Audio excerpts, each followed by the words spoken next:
इस वीडियो को शुरू करने से पहले एक बात बिल्कुल क्लियर होनी चाहिए। अर्थशास्त्र कोई कहानी नहीं है।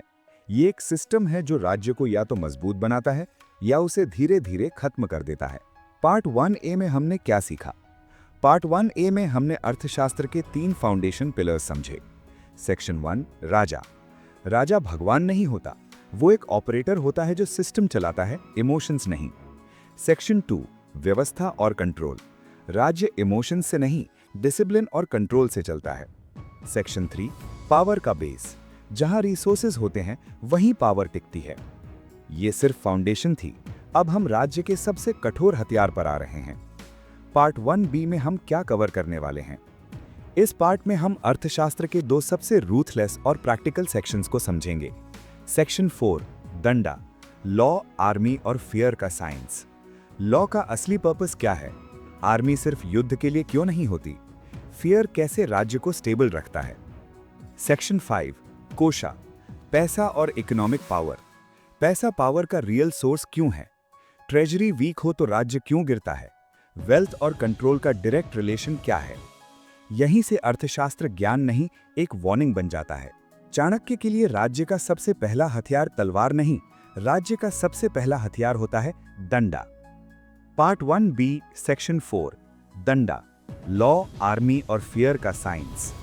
कौटिल्य अर्थशास्त्र, पैसा, पावर और राजनीति के सीक्रेट। जिस राज्य में दंड नहीं होता वहां सब कुछ होता है सिवाय राज्य के। लोग लॉ को जस्टिस समझते हैं, चाणक्य लॉ को कंट्रोल मैकेनिज्म मानता है। इस सेक्शन में हम समझेंगे लॉ का असली पर्पस क्या है, फियर क्यों जरूरी है, आर्मी कब प्रोटेक्टर से प्रेडेटर बन जाती है। Myth break, law is not equal to justice. Chanakya लिखता है, न्याय राज्य का उद्देश्य नहीं है, स्थिरता राज्य का उद्देश्य है। जस्टिस सब्जेक्टिव होता है, स्लो होता है, लग्जरी है। स्टेबिलिटी मेजरेबल होती है, एनफोर्सेबल होती है, सर्वाइवल के लिए मैंडेटरी। इसलिए हर अनजस्ट लॉ राज्य को नहीं गिराता, हर वीक लॉ राज्य को जरूर गिराता है। दंडा क्या है? Real meaning. दंडा सिर्फ पनिशमेंट नहीं है। दंडा is equal to law, police, army, intelligence back threat, psychological fear. Chanakya कहता, दंडा दिखना कम चाहिए पर महसूस हर जगह होना चाहिए। फियर का साइकोलॉजी, वेरी डार्क। लोग फियर को नेगेटिव समझते हैं, चाणक्य के लिए फियर एक टूल है। फियर के 3 levels. 1, visible fear, punishment openly होता है, short term control. Uncertain fear, कब, कैसे, किस पर एक्शन होगा पता नहीं, long term obedience. Internal fear, लोग खुद को पुलिस करने लगते हैं, चाणक्य का टारगेट इंटरनल फियर था। पनिशमेंट का परफेक्ट बैलेंस, चाणक्य का रूल, न अत्यधिक दंड न अत्यंत कोमल। अगर पनिशमेंट ज्यादा हो लोग रिबेल नहीं करते पर सिस्टम को सीक्रेटली हेट करते हैं। अगर पनिशमेंट कम हो लोग लॉ को जोक समझते हैं। बेस्ट सिस्टम, 90% लोग सिर्फ डर से ओबे करें, 10% लोग पनिशमेंट देखकर। आर्मी, सबसे ज्यादा डेंजरस अंग। आर्मी को लोग नेशनल प्राइड कहते हैं। चाणक्य कहता, जिस राज्य की सेना को पैसा और सम्मान न मिले वही सेना उस राज्य को खा जाती है। आर्मी डेंजरस होती है क्योंकि ऑर्गेनाइज्ड होती है, आर्म्ड होती है, इमोशनल लॉयल्टी रखती है। इसलिए चाणक्य के रूल्स, आर्मी को बिजी रखो, टाइमली पे दो, इंटरनल स्पाइज रखो, एक कमांडर को ज्यादा पावर मत दो। जब आर्मी दुश्मन बन जाती है, 3 conditions, pay delay, political misuse, public humiliation. इस पॉइंट के बाद कू का risk, fragmentation, silent disobedience. History इससे भरी पड़ी है। Law as a weapon, hidden use. Chanakya openly मानता है लॉ सबके लिए इक्वल नहीं होता, लॉ स्ट्रेटेजिकली यूज होता है। पावरफुल के लिए वार्निंग, सेटलमेंट, वीक के लिए एग्जाम्पल, डेटरेंस। दंडा का उद्देश्य सुधार नहीं, संदेश देना होता है। Police and enforcement reality. Chanakya कहता, जिस राज्य में दंड देने वाले भूखे हों वहां दंड बिकने लगता है। इसलिए एनफोर्समेंट को अंडरपेड मत रखो वरना लॉ मार्केट प्लेस बन जाता है। दंडा फेल होने के साइंस। अगर लोग ओपनली लॉ तोड़ने लगे, पनिशमेंट वायरल होने लगे, लॉ सिर्फ पेपर पर रहे, समझ जाओ राज्य अपना बैकबोन खो चुका है। लॉ का पर्पस जस्टिस नहीं, स्टेबिलिटी है। फियर जरूरी है पर कैलिब्रेटेड। आर्मी प्रोटेक्टर भी है, प्रेडेटर भी है। वीक दंडा, इंस्टेंट कोलैप्स। राज्य प्यार से नहीं नियंत्रित भय से टिकता है। सेक्शन 5, पैसा ही पावर क्यों है?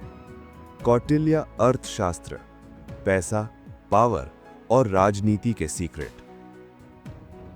जिस राज्य के पास पैसा नहीं होता, उसके पास ना आर्मी होती है, ना लॉ, ना इज्जत, सिर्फ भाषण होते हैं। लोग कहते हैं एथिक्स इंपॉर्टेंट है, वैल्यू से राज्य चलता है। चाणक्य सीधा बोलता है, कोशा बिना सब बेकार है। इस सेक्शन में हम बात करेंगे पैसा क्यों सबसे ऊपर रखा गया, टैक्स का साइकोलॉजी, गरीब राज्य ज्यादा धार्मिक क्यों होता है, ब्लैक मनी को चाणक्य कैसे देखता था। चाणक्य का मोस्ट कंट्रोवर्शियल स्टेटमेंट। अर्थशास्त्र में लिखा है, कोश मूलम दंडः, मतलब ट्रेजरी ही लॉ और आर्मी का सोर्स है। मतलब आर्मी पैसा से चलती है, लॉ पैसा से इन्फोर्स होता है, इंफ्रास्ट्रक्चर पैसा से बनता है। बिना पैसा राज्य सिर्फ एक आइडिया है। पैसा is equal to blood of the state. Chanakya राज्य को शरीर मानता है। कोशा इज इक्वल टू ब्लड। अगर ब्लड सर्कुलेशन स्लो तो बॉडी वीक, ब्लड खत्म तो डेथ। इसी तरह ट्रेजरी स्लो तो पॉलिसी फेल, ट्रेजरी एम्प्टी तो राज्य कोलैप्स। इसलिए चाणक्य कोशा को मंदिर से ऊपर रखता है, रिलीजन को सेकेंडरी मानता है। डार्क ट्रूथ, गरीब राज्य ज्यादा धार्मिक क्यों? चाणक्य का ऑब्जर्वेशन ब्रूटल है। जब राज्य पैसा नहीं कमा पाता, वो धर्म बेचना शुरू करता है। गरीब राज्य इमोशंस बेचता है, भगवान का डर बेचता है, आफ्टर लाइफ का प्रॉमिस देता है। क्यों? क्योंकि पैसा नहीं है तो रिवॉर्ड नहीं दे सकता। अमीर राज्य सैलरी देता है, इंसेंटिव देता है, अपॉर्चुनिटी देता है। इसलिए रिच स्टेट्स प्रैक्टिकल होते हैं, पुअर स्टेट्स इमोशनल होते हैं। टैक्सेशन, पब्लिक को कैसे लूटा नहीं जाता। चाणक्य टैक्स को लूट नहीं मानता, वो टैक्स को एक्सट्रैक्शन साइंस मानता है। चाणक्य का गोल्डन रूल, मधुमक्खी जैसे मधु लो, फूल को तोड़ मत दो। मतलब टैक्स दिखे कम पर फ्लो कंटिन्यूअस हो। Tax psychology, very important. Chanakya जानता था लोग टैक्स देना हेट करते हैं, पर पनिशमेंट से ज्यादा शेम से डरते हैं। इसलिए टैक्स इवेजन को इमोरल दिखाया जाता है, ऑनेस्ट पेयर को रिस्पेक्ट मिलती है। पब्लिक को लगना चाहिए मैं कंट्रीब्यूट कर रहा हूं, लूट नहीं हो रहा।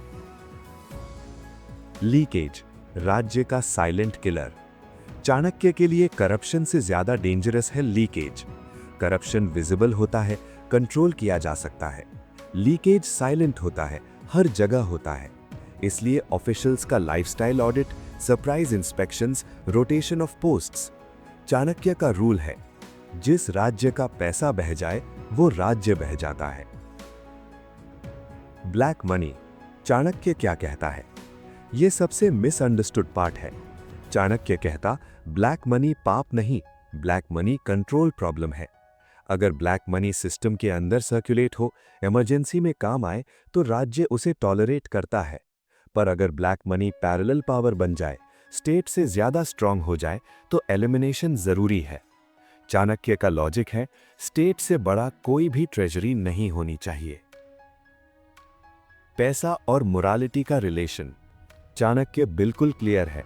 भूखा आदमी धर्म नहीं मानता, इसलिए अनपेड सोल्जर्स ब्रूटल होते हैं, अंडरपेड पुलिस करप्ट होती है, पुअर ब्यूरोक्रेसी स्लो होती है। मोरालिटी पैसा के बाद आती है, पहले नहीं। इकोनॉमिक वॉरफेयर, चाणक्य सिर्फ अपना पैसा नहीं देखता, वो दुश्मन का पैसा भी टारगेट करता है। Strategies, trade disruption, inflation create करना, होर्डिंग, फॉल्स स्कैरसिटी, मतलब बिना युद्ध के राज्य तोड़ना। मॉडर्न वर्ल्ड में sanctions, currency pressure, supply chain block, सब अर्थशास्त्र का एडवांस्ड वर्जन है। टारगेट, पैसा पावर का इंजन है, गरीब राज्य इमोशंस बेचता है। टैक्स साइंस है, लूट नहीं। ब्लैक मनी तब तक टॉलरेट है जब तक स्टेट के नीचे हो। जो राज्य पैसा कंट्रोल नहीं करता, वो राज्य कुछ भी कंट्रोल नहीं करता। आज हमने अर्थशास्त्र के दो सबसे कठोर सच देखे। हमने देखा डंडा कैसे लॉ, आर्मी और फियर को एक सिस्टम बनाता है, और कोशा कैसे उस सिस्टम को जिंदा रखता है। चाणक्य ने बिल्कुल साफ कहा, जहां दंड का भय होता है वहां राज्य स्टेबल रहता है, और जहां खजाना मजबूत होता है वहां पावर टिकती है। ये रूल्स अच्छे लगने के लिए नहीं बने, ये रूल्स राज्य को चलाने के लिए हैं, पावर को कंट्रोल में रखने के लिए हैं और कोलैप्स को रोकने के लिए हैं।